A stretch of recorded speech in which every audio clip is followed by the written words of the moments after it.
আজি দুদিন হৈছে আৰু ৰন্ধন গেছৰ কাৰণে লাইনত থকা যোৱাকালিও নাপালোঁ।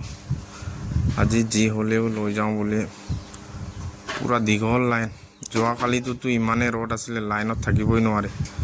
সেইটোৰ কাৰণে কালি মাজৰ পৰা এৰি দিব লগা হৈ গ'ল। আজিও ইমানেই লাইন। আজি যি হ'লেও যি নহ'লেও লৈ যাবই লাগিব।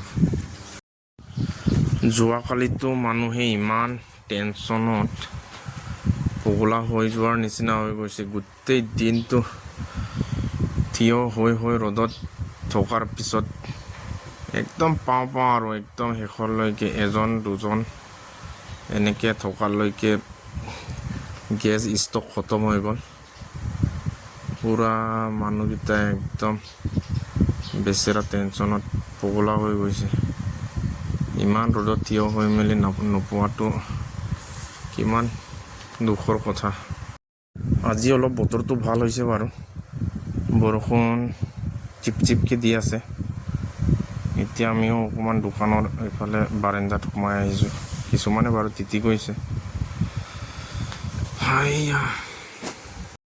গেছ নাথাকিলে ঘৰতো অশান্তি লাগে বুলি কওঁতে একো বস্তু পটককৈ বনাব নোৱাৰি। লাহে লাহে ময়ো অলপ ওচৰ পাইছোঁগৈ আৰু বেছি সময় নাই আৰু পামগৈ আৰু।